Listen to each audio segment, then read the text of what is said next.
Haleluya, haleluya. Diberkati kiranya saudara sekalian, kita masih membahas 7 jemaat yang ada di Asia Kecil, dan kita sedang membahas jemaat di Sardis. Saudara bisa lihat itu dalam Wahyu pasal yang ketiga, ayat yang pertama sampai ayat yang ke-6. Dan kali ini untuk khotbah yang kedua tentang jemaat di Sardis, saya memberi tema konsekuensi atau akibat yang dialami oleh jemaat di Sardis kalau jemaat di Sardis tidak melakukan firman Allah dan juga tidak bertobat. Saya katakan kepada saudara, ketika kita mempelajari 7 jemaat ini, kita seperti sedang berhadapan dengan cermin, melihat keadaan diri kita, khususnya kerohanian kita. Bagaimana keadaan kita? Demikian juga manakala kita mempelajari tentang jemaat di Sardis ini. Untuk langkah yang kedua, kalau kita tidak melakukan apa yang Yesus perintahkan, apa yang Yesus kehendaki, dan kita tidak bertobat, maka kita akan alami akibat, akan alami konsekuensi yang tidak mudah, saudara. Sebab ini menyangkut dengan keselamatan kita. Baiklah saudara, kita akan mulai saja membaca terlebih dahulu ayat yang akan kita bahas. Harusnya kita baca lagi ayat 1 sampai 6, tetapi menyingkat waktu, saya ajak saudara lihat ayat yang ketiga. Mulai ayat yang ketiga. Dikatakan demikian dalam Wahyu 3 ayat yang ketiga, karena itu ingatlah bagaimana engkau telah menerima dan mendengarnya. Menerima firman Allah, mendengar apa yang jadi nasihat, perintah, larangan untuk kita tidak lakukan. Lalu kalimat berikutnya, turutilah itu dan bertobatlah. Ikuti nasihat firman Allah itu. Ikuti apa yang dilarang. Ikuti apa yang dikehendaki Tuhan. Terus lakukan tindakan pertobatan. Artinya jangan diulang lagi, jangan dilakukan lagi. Tapi jadilah hidup yang baru, yang lama itu sudah lenyap, yang baru sudah datang. Kenapa perintah itu begitu keras diberikan kepada jemaat di Sardis? Perhatikan kalimat selanjutnya. Karena jikalau engkau tidak berjaga-jaga, menaruh perhatian kepada diri yang terus hidup di dalam dosa. Apa kata Yesus? Aku akan datang seperti pencuri. Dan engkau tidak tahu pada waktu manakah aku tiba-tiba datang kepadamu. Ini sebuah ancaman yang gak boleh dipandang enteng. Gak boleh dianggap sepele. Karena Tuhan yang menyampaikan ini bukanlah Tuhan yang main-main. Dia serius dengan perintahnya. Dan dia juga serius dengan peringatannya. Nah, baik Bapak Ibu, kita mulai dengan pendahuluan. Tadi pagi di ibadah pertama saya baca semua ayat sehingga saya kehabisan waktu. Jadi saya memilah-milah mana bagian yang bisa kita baca, mana bagian yang saudara bisa baca sendiri nanti di rumah, asal saudara mencatat ayatnya.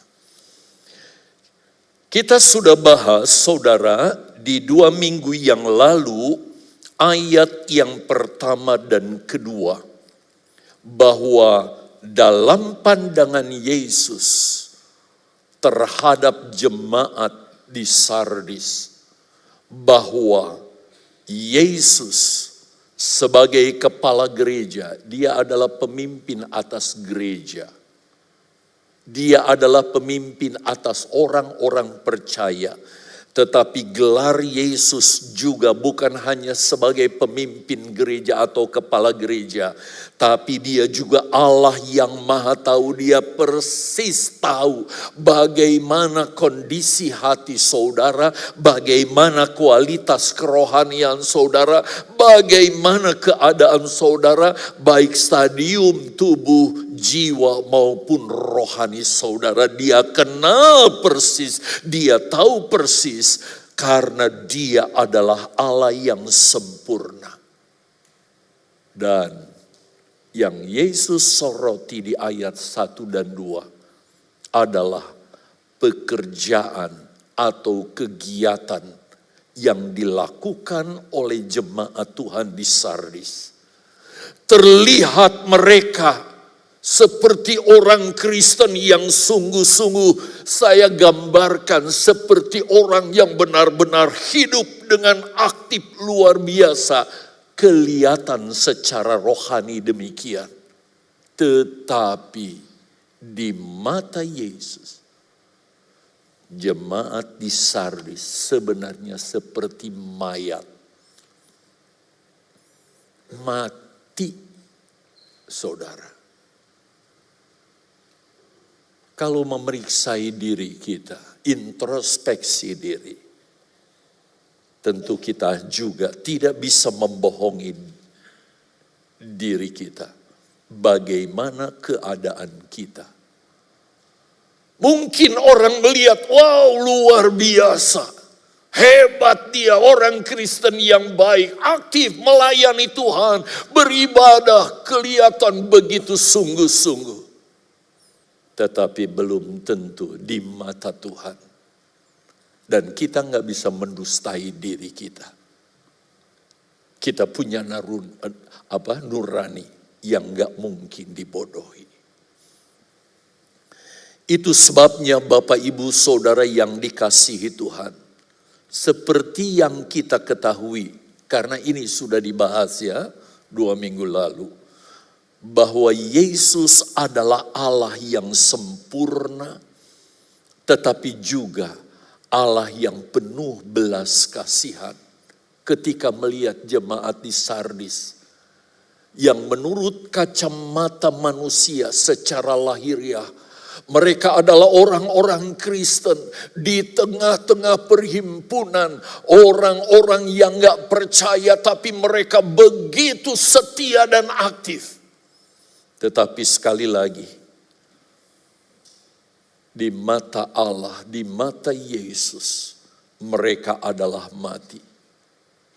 Dan kalau dibiarkan mereka akan binasa, saudara. Itu sebabnya Yesus Allah yang sempurna itu, dia juga memiliki belas kasihan. Dia tidak mau anak-anaknya, jemaat-jemaatnya mati dalam keadaan binasa. Dan karena belas kasihannya, Yesus tidak hanya memberi nasihat kepada jemaat di Sardis, tetapi Yesus juga memberi kemurahan, yaitu pengampunan kepada jemaat di Sardis. Kalau Allah yang kejam, Yesus yang kejam, lu buat sendiri, rasain nanti lu. Lalu Yesus berpaling dan meninggalkan. Tidak. Dia Allah yang berkemurahan. Dia berbelas kasihan kepada jemaat Tuhan di Sardis. Nah, untuk itu mari kita perhatikan kembali, tapi dengan saksama ya saudara, dengan lebih teliti, dengan lebih rinci lagi saudara. Apa yang ditulis dalam ayat yang tadi sudah kita baca. Saya percaya ketika ayat itu ditayangkan, walau dalam hati saudara baca, tapi belum tentu saudara baca dengan penuh perhatian. Yuk kita lihat dengan lebih teliti. Karena itu, mengingat keadaan jemaat di Sardis yang keadaannya hampir mati itu, bagaimana engkau telah menerima dan mendengarnya. Turutlah itu dan bertobatlah. Kalau ini dialihkan kepada kita, berapa lama saudara duduk sebagai orang Kristen? Tiap minggu ke gereja, bahkan plus wadah-wadah, plus kemah-kemah. Bahkan mungkin ada kegiatan lain, saudara dengar firman Allah. Tetapi apakah kita sudah menuruti? Kalau ada yang salah di mana kita ditegur, apakah kita sudah bertobat? Berhenti dari yang salah, berhenti dari yang jahat itu, dan hidup di dalam pertobatan. Diingatkan. Karena ini konsekuensinya. Ini akibat. Kalau nggak mau menurut perintah Tuhan dan nggak mau bertobat. Jikalau engkau tidak berjaga-jaga. Kita harus perbaiki diri. Karena kita berjaga-jaga menanti hari Tuhan yang akan segera datang. Aku akan datang seperti pencuri. Pencuri kalau datang, dia tidak pernah kulon, halo Yos, aku mau datang ke rumahmu, mau ngapain? Mau curi. Nggak mungkin. Datang dengan tiba-tiba. Dan engkau tidak tahu pada waktu manakah aku tiba-tiba datang kepadamu. Yesus akan datang dengan tiba-tiba membuat kejutan di mana jemaat di Sardis dalam keadaan tidak bersedia menyambut kedatangan Yesus. Ternyata Yesus datang, maka mereka akan menjadi orang yang terbuang kalau enggak bertobat, kalau enggak mendengar lalu melakukan firman Allah. Bapak ibu saudara yang dikasihi oleh Tuhan, dengan membaca ayat tadi dengan saksama dan teliti saudara, maka kita bisa simpulkan bahwa ada kewajiban, dengar baik-baik jemaat, ada kewajiban yang harus dilakukan oleh setiap anggota jemaat di Sardis, termasuk kalau firman Allah ini diangkat, disampaikan kepada kita sore hari ini. Maka ini juga jadi peringatan bagi kita. Kalau kita tidak melakukan saudara, apa yang Tuhan peringatkan kepada kita? Konsekuensi yang akan jemaat Sardis alami. Konsekuensi yang jemaat GPDI Mahanaim Tegal akan terima. Kalau kita tidak lakukan kebenaran firman Allah. Kalau kita tidak bertobat saudara. Saudara perhatikan.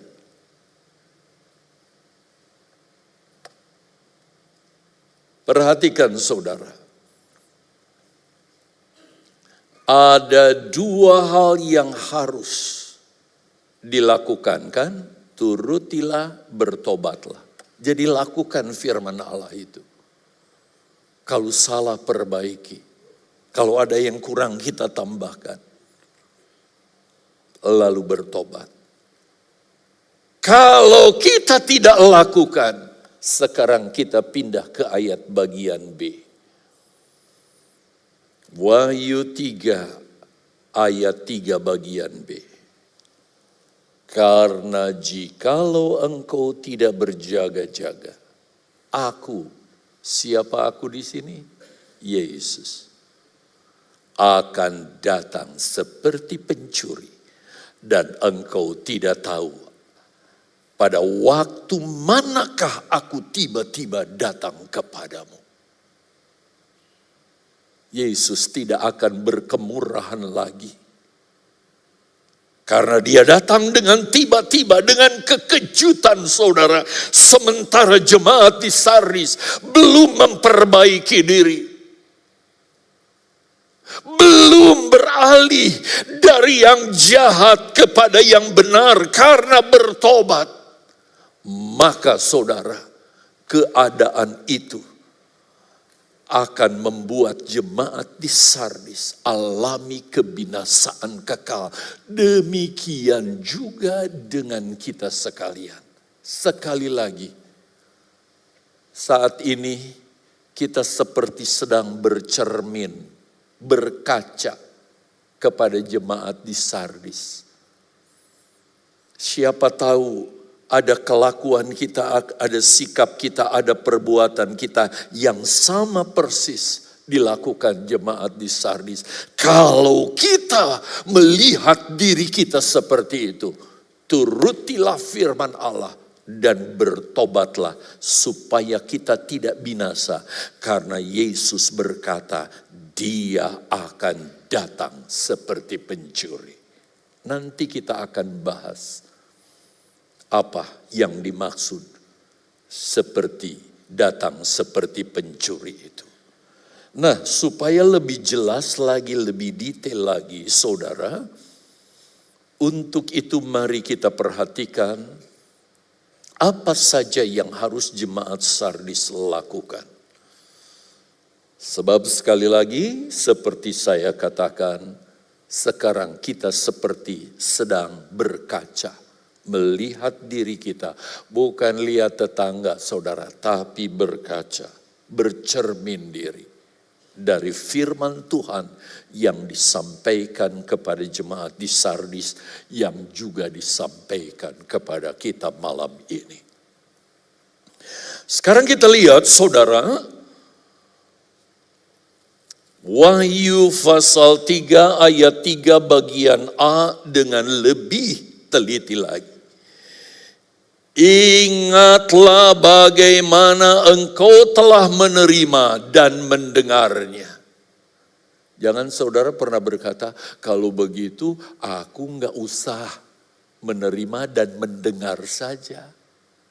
Jadi nggak usah ke gereja supaya kita bisa beralasan, saya nggak pernah mendengar kok, saya nggak pernah menerima nasihat firman Allah. Maka dengan demikian apakah alasan kita bisa diterima?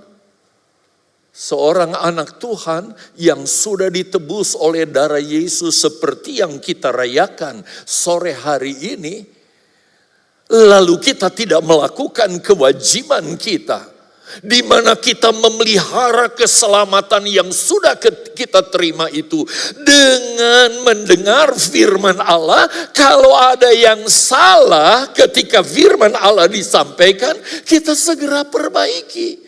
Jadi lebih fatal lagi kalau sampai kita nggak pernah ke gereja. Tolong ya diingatkan di kemah-kemah rekan-rekan.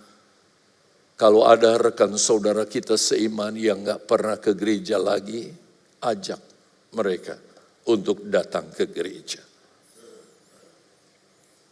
Yuk perhatikan, karena ingatlah bagaimana engkau telah menerima, sudah dengar firman Allah, sudah mengerti keselamatan itu hanya di dalam Yesus. Dengan cara apa? Kita ditebus. Dan setelah kita ditebus, diselamatkan, kita harus pelihara keselamatan itu. Dengan cara berjalan sesuai dengan kebenaran firman Allah. Kalau kita jatuh bangun itu adalah sesuatu yang biasa. Tetapi jangan sampai saudara, kita terus jatuh dan menikmati kejatuhan itu. Menikmati kebinasaan itu karena hidup di dalam dosa. Tapi dikatakan, karena mendengar, turutilah. Dan bertobatlah, mentas, orang Jawa bilang, dari segala perbuatan yang gak berkenan kepada Tuhan. Dari peringatan Yesus yang keras ini kepada jemaat di Sardis, kita bisa simpulkan, di mata manusia jemaat di Sardis keren, aktif. Saudara sudah pelajari di ayat 1 dan 2 ya. Bagi yang mungkin gak hadir pada saat itu, saudara bisa lihat kalau punya kesempatan di YouTube, cari khotbah itu, saudara dapatkan, saudara akan mendengar. Mereka begitu aktif, setia melayani Yesus. Tetapi dalam pandangan Yesus ternyata tidak satupun perintah Yesus yang dilakukan oleh jemaat di Sardis. Dengan lain kata, mereka itu Kristen topeng. Cuma topengnya saja Kristen, tapi dalamnya berantakan, gak karu-karuan saudara. Bagaimana dengan kekristenan kita? Jangan jadikan kekristenan itu hanya sebagai topeng belaka. Kita orang Kristen beribadah, kelihatan melayani Tuhan begitu rupa. Tetapi sebenarnya hidup kita tidak berkenan kepada Tuhan karena kita tidak menghasilkan buah yang Tuhan harapkan, Tuhan nantikan dari diri kita. Kita harus berhenti dan bertobat dari semua perbuatan dosa dan kejahatan yang tidak berkenan kepada Tuhan. Kenapa? Karena kita adalah Kristen. Arti Kristen, saudara, itu bukan agama. Berasal dari kata Kristianos, artinya kita mengikuti, saudara, perintah firman Allah ini dengan presisi, dengan akurat. Bukan asal saja. Jadi menyedihkan ya kalau habis ibadah ini, makan perjamuan Tuhan, berkat Tuhan dicurahkan atas saudara, pulang ke rumah masing-masing. Semua nasihat firman Allah itu lupa. Sehingga tidak ada satupun yang kita lakukan setelah kita beribadah. Begitulah kira-kira jemaat di Sardis. Itu sebabnya inilah konsekuensi atau akibat yang akan diterima oleh orang yang sudah mendengar tapi nggak bertobat. Sudah mendengar ke gereja tapi nggak berubah. Karena apa? Bisa saja di gereja HP yang dimainin. Ngobrol satu dengan yang lain. Bagaimana mau melakukan firman Tuhan kalau cara ibadah kita seperti itu? Itu sebabnya di awal kata saya, kita sudah menikmati hadirat Tuhan dalam pujian penyembahan. Jaga pelihara itu selama kita mendengar firman Allah. Supaya firman Allah tertanam di dalam hati kita. Dan kita melakukan seperti yang firman Allah katakan. Dan kalau ada yang gak beres dalam diri kita, gak sesuai dengan firman Allah, bertobatlah. Itu firman Allah. Yuk kita perhatikan ayat 3 bagian B. Karena itu Jikalau engkau tidak berjaga-jaga, aku akan datang seperti pencuri.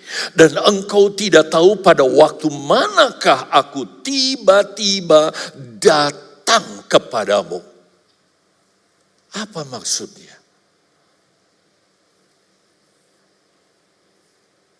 Dan inilah yang akan dialami oleh semua orang Kristen seperti di Sardis yang cuma mengaku diri sebagai pengikut Yesus. Tetapi hidup dan pengiringannya sama sekali saudara tidak seperti yang Yesus inginkan. Tidak seperti Kristianos. Ngakunya Kristen, Kristianos, tapi kelakuannya enggak sesuai dengan firman Allah. Saya umpamakan kan seperti orang jalan di pasir pantai yang mulus karena baru diseret ombak. Lalu ada tapak kaki dan kita ini seperti mengikuti tapak kaki itu tapi harus secara persis saudara. Tapi ini berantakan tapak kakinya. Kenapa? Karena dia asal saja jalan seenaknya. Banyak Kristen yang begitu.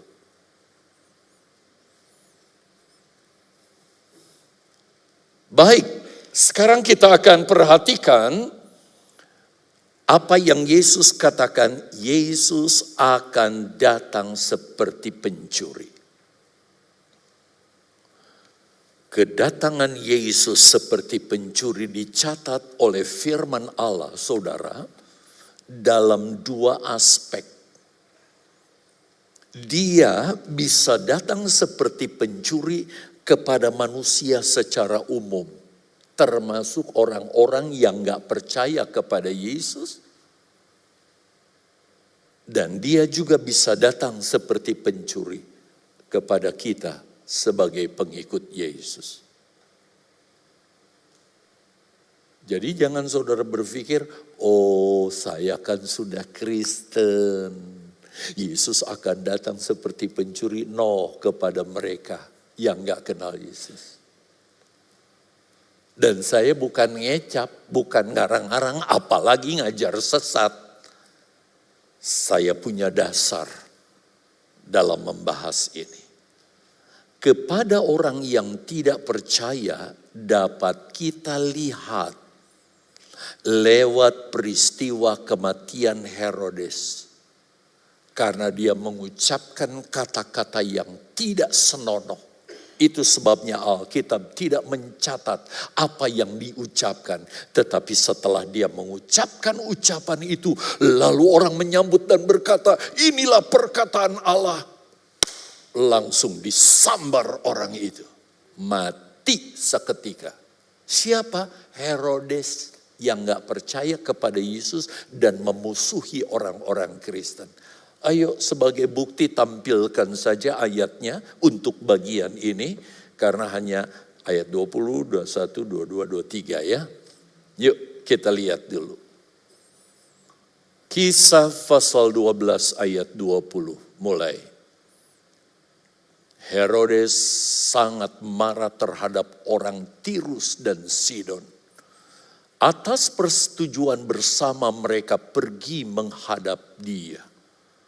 Mereka berhasil membujuk Blastus, pegawai istana raja, ke pihak mereka. Lalu mereka memohonkan perdamaian karena negeri mereka beroleh bahan makanan dari wilayah yang dikuasai Raja Herodes. Ayat 21. Dan pada suatu hari yang ditentukan, perhatikan, Herodes mengenakan pakaian kerajaan, pakaian kebesaran. Lalu duduk di atas tahta, singgasananya dia duduk. Dan berpidato kepada rakyat banyak. Oh saudara, duduk di singgasana dengan pakaian kebesaran. Dan mulai berpidato sebagai penguasa. 22.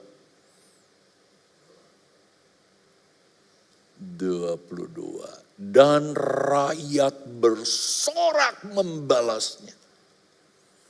Ketika dia pidato, nggak dijelaskan. Kenapa nggak dijelaskan? Sebab nggak pantas kalimat itu ditulis, lalu kita membaca, mengimlanya. Karena itu penghujatan, penghinaan kepada Allah. Itu sebabnya Alkitab tidak mencatat. Tetapi kita lihat akibat ucapan yang diucapkan, pidato yang diucapkan oleh Herodes itu. Dan rakyatnya bersorak membalas pidatonya.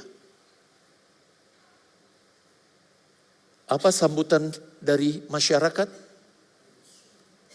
Ini suara Allah.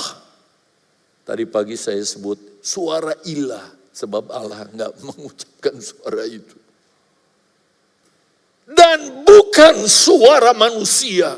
Seolah-olah saat itu ketika Herodes berpidato, seperti Allah yang berbicara. Padahal isinya penghinaan habis terhadap orang Kristen. Orang percaya. Gak pantas ditulis.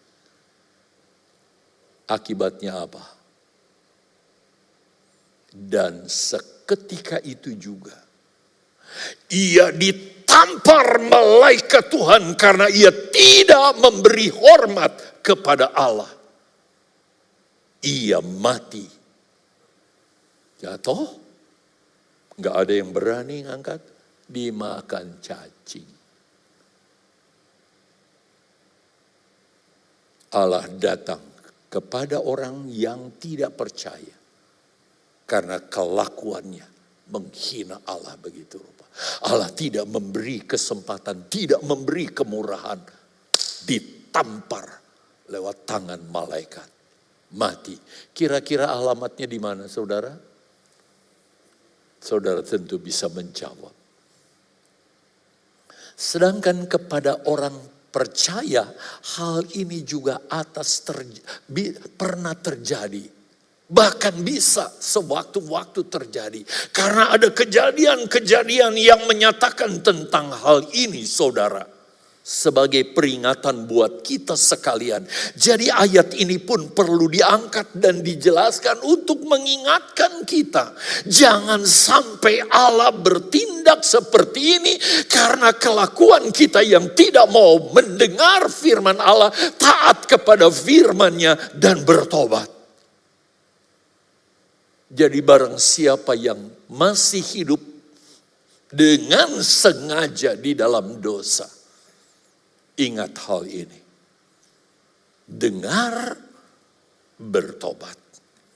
Saudara yang dikasihi oleh Tuhan, coba kita perhatikan.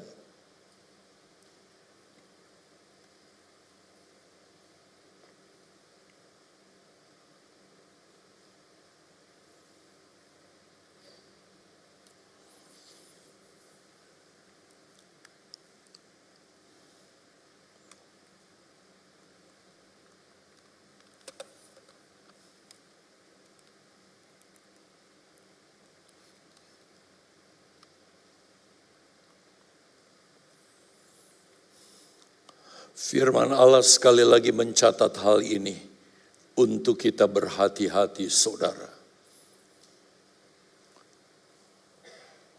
Kalau tadi saya angkat kisah tentang Herodes, orang yang tidak percaya. Sekarang kita lihat orang yang percaya kepada Yesus, bahkan kasusnya terjadi di gereja.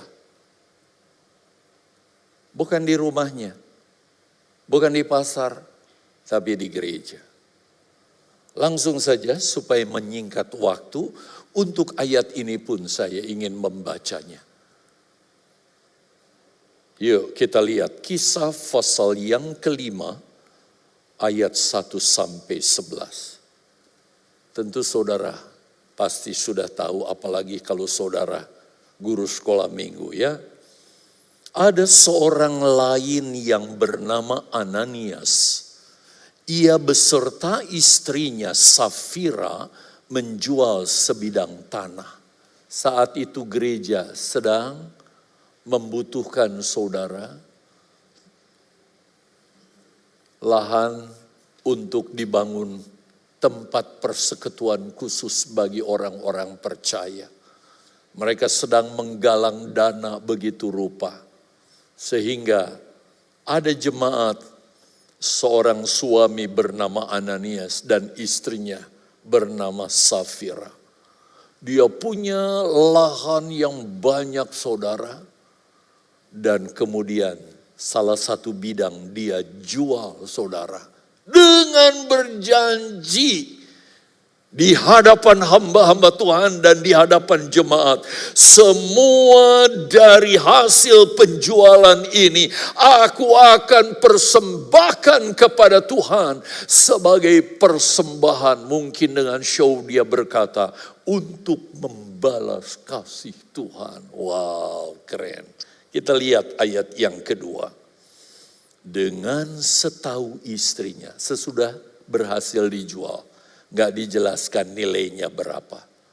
Ia menahan sebagian dari hasil penjualan itu dan sebagian lain dibawa dan diletakkan di depan kaki rasul-rasul. Bapak, Ibu, Saudara, hasil penjualan itu atas kompromi. Mungkin istrinya kalau didramatisir, Pak, masa TV kita hitam putih, sekarang udah modern lah, Android dan sebagainya. Ayo Pak, sisihkan aja. Tuh mereka nggak tahu berapa hasil penjualannya. Iya ya Mam ya, katanya. Papa juga mau beli HP yang baru. iPhone 14 sudah 15 atau 16 ini. Dan pada zaman dulu saudara,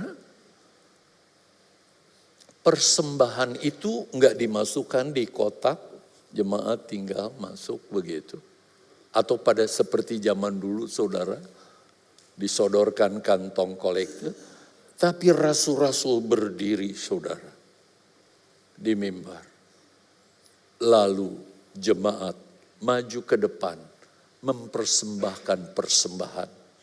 Maka si hamba Tuhan itu rasul-rasul saudara, sambil mendoakan, mereka melihat berapa persembahan yang dibawa.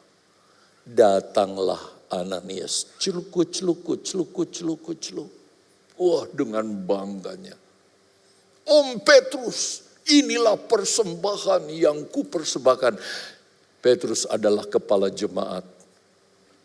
Kalau dalam 5 jawatan, rasul, nabi, pemberita Injil, gembala. Dia sebagai gembala, pemimpin. Roh Kudus langsung bicara kepada Petrus dan menegur. Ananias, apakah benar persembahan yang kamu bawa ini adalah sepenuhnya hasil dari penjualan tanahmu dan sesuai janjimu kepada Tuhan? Atau kita lihat saja ayat yang keempat. Selama tanah itu tidak dijual, bukankah itu tetap kepunyaanmu? Dan setelah dijual, bukankah hasilnya itu tetap dalam kuasamu? Mengapa engkau merencanakan perbuatan itu dalam hatimu? Engkau bukan mendustai manusia, tetapi mendustai Allah. Langsung ditegur karena Roh Kudus. Ananias, kamu bukan membohongi kami, engkau membohongi Roh Kudus, Allah yang hidup itu. Apa yang terjadi? Saudara lihat ayat yang kelima. Ketika mendengar perkataan itu, apa?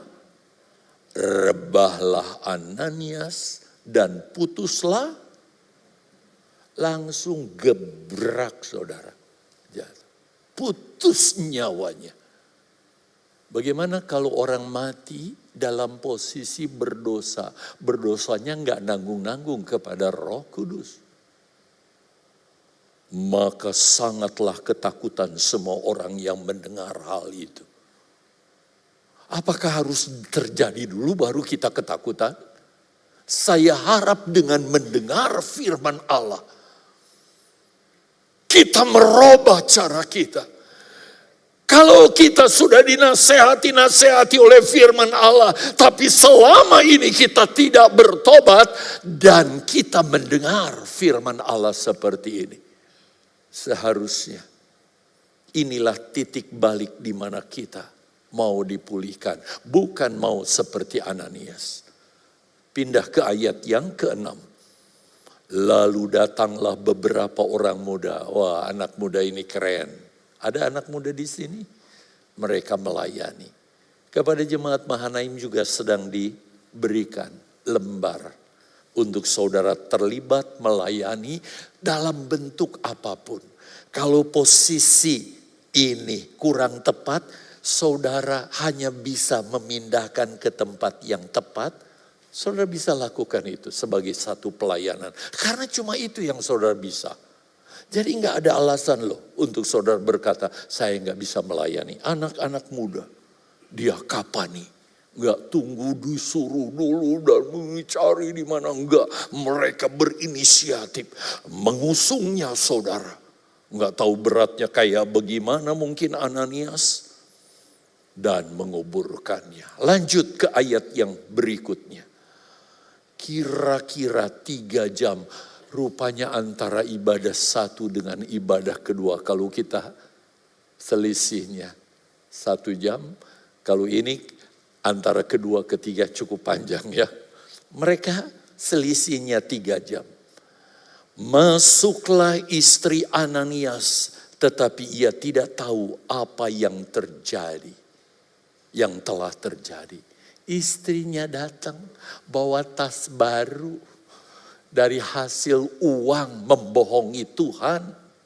Mungkin datang dengan lengang. Mana suamiku? Begitu. Gaya loh.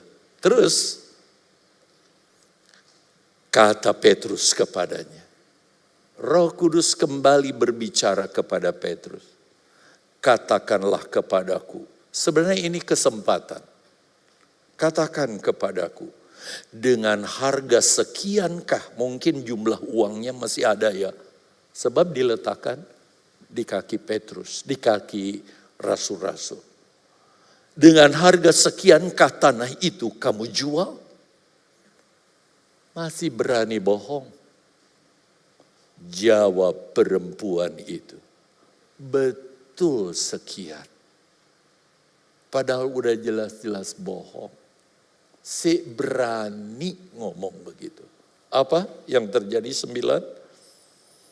Kata Petrus, mengapa kamu berdua bersepakat untuk mencobai roh Tuhan? Lihatlah, mungkin tunjuk ke pintu. Lihatlah. Orang-orang yang baru mengubur suamimu berdiri di depan pintu. Dan mereka akan mengusung engkau juga keluar. Ancaman yang sama. Kamu juga akan diusungnya. Ayat 10. Saudara lihat. Lalu putus nyawa. Rebahlah. Perempuan itu seketika itu juga di depan kaki Petrus. Dan putuslah nyawanya. Ketika orang-orang muda itu masuk. Mereka mendapati dia sudah mati. Lalu mereka mengusungnya keluar. Dan menguburnya di samping suaminya. Kuburnya renteng. Tadi pagi saya katakan. Karena mereka pengikut Kristus, kira-kira kuburannya, ikonnya apa? Salib. Orang melihat, oh orang Kristen. Tapi matinya mengerikan. Dan gak masuk sorga. Jangan sampai hidup kita seperti itu. Karena mendengar tetapi kita tidak bertobat. Itu sebabnya lihat ayat terakhir, ayat 11. Maka sangat ketakutanlah seluruh jemaat dan semua orang yang mendengar hal itu.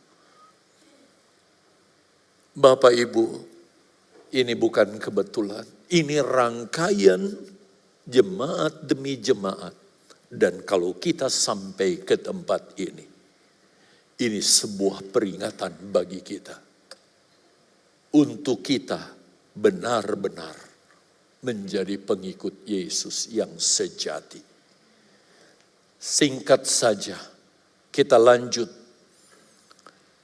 Bahwa peristiwa di mana Yesus datang seperti pencuri kepada orang-orang percaya maupun orang-orang tidak percaya, bukan hanya terjadi di masa sekarang saja, bahkan dari gereja mula-mula ya, Kisah Rasul pasal 5 ini.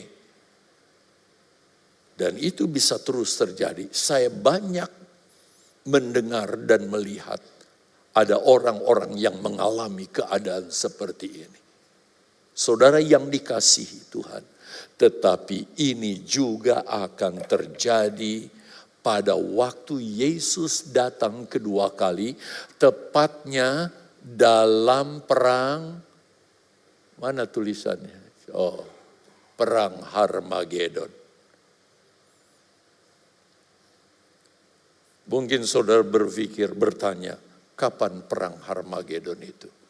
Kita langsung saja ke gambar saudara, supaya menyingkat waktu.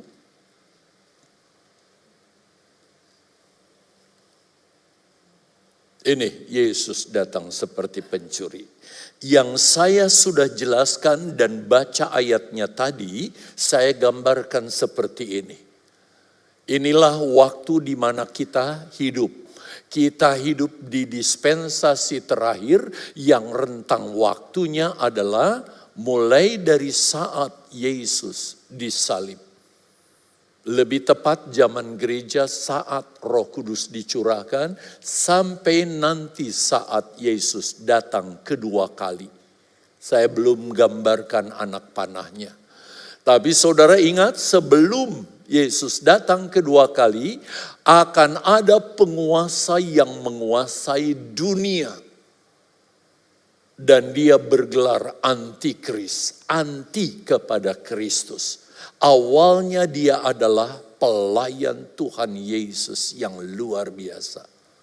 Tapi dia melakukan perlawanan dan menjadi anti kepada Kristus. Sebaliknya menyerahkan diri kepada iblis. Saudara bisa baca itu dalam Wahyu 13 ayat 1 sampai 3. Di mana dia menerima kuasa, kekuatan dan kedudukan dari iblis.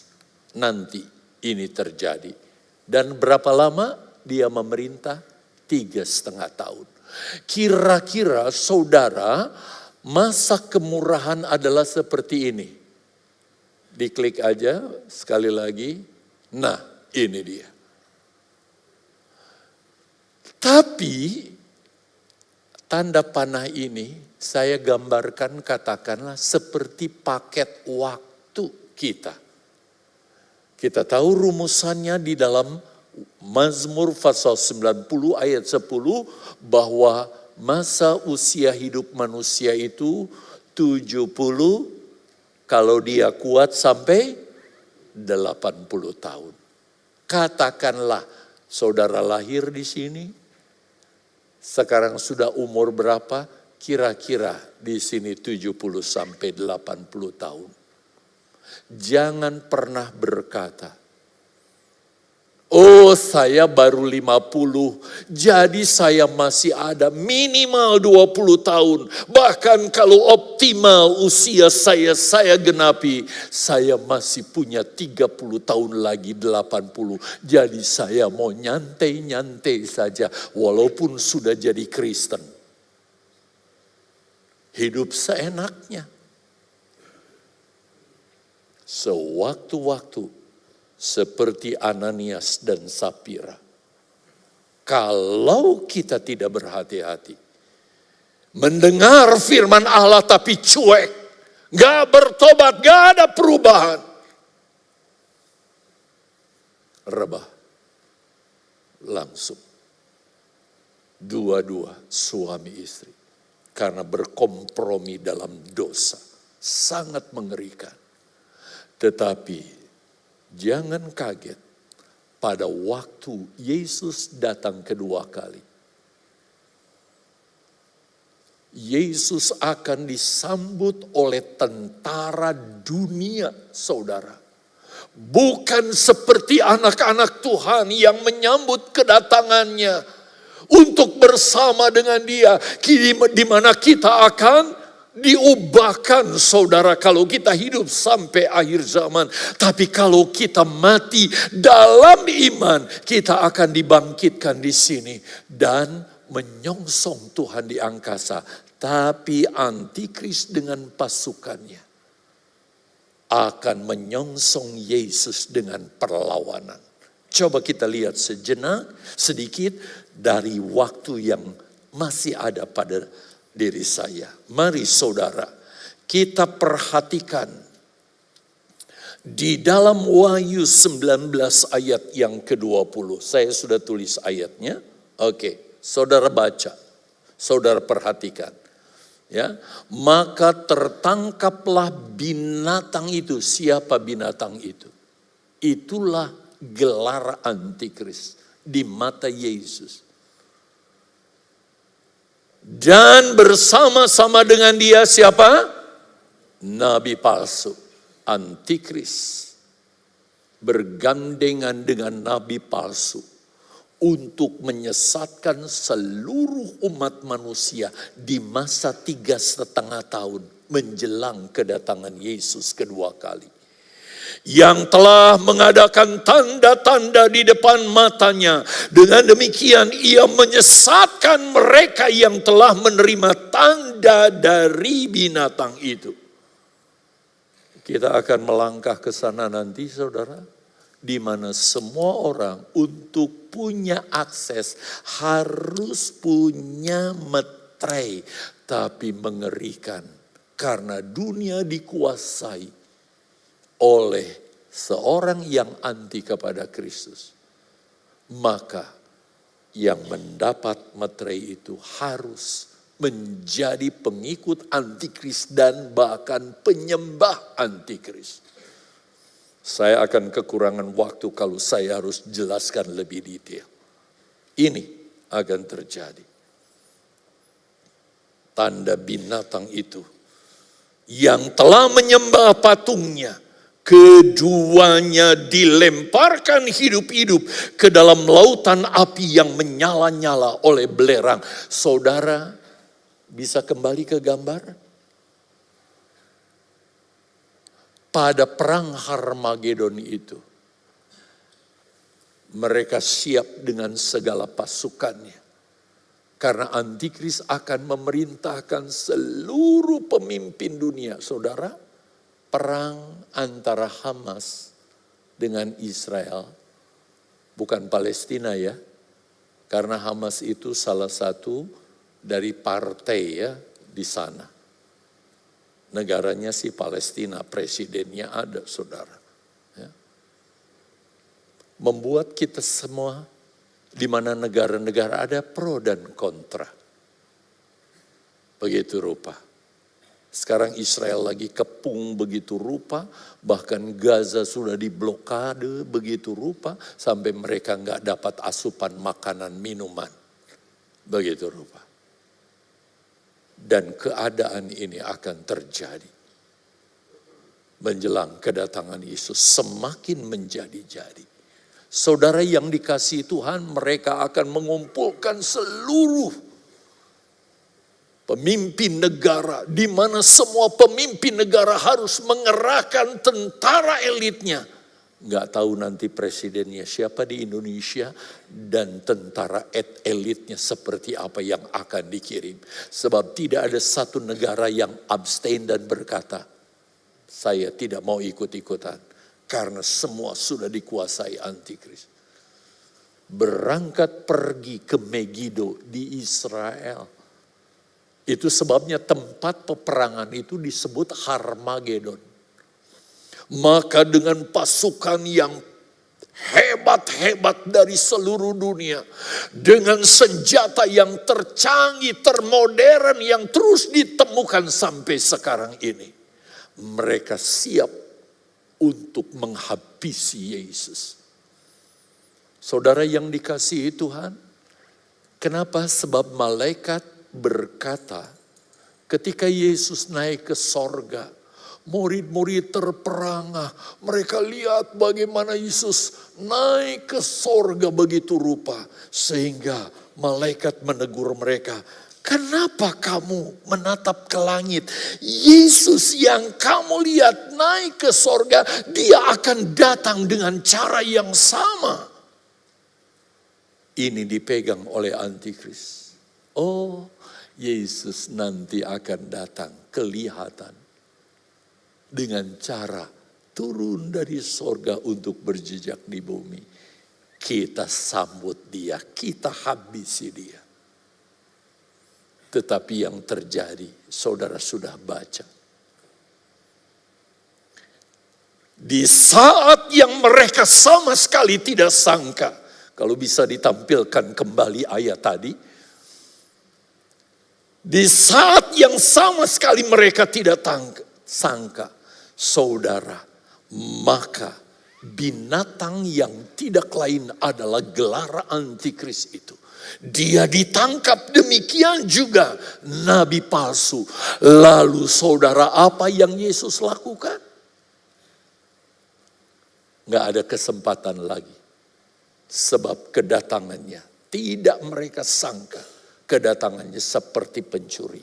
Lalu mereka dibuang saudara ke dalam lautan api yang tidak lain adalah neraka.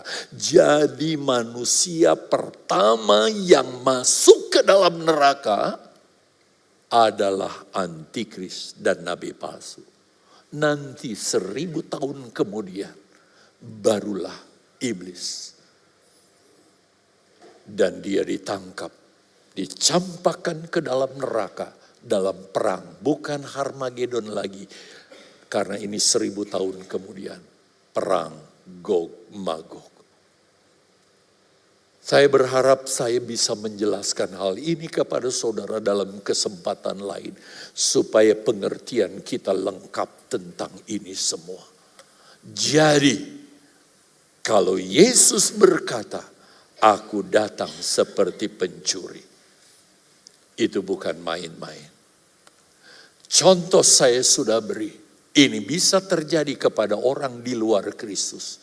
Tapi ini juga terjadi bagi orang yang mengaku percaya kepada Yesus.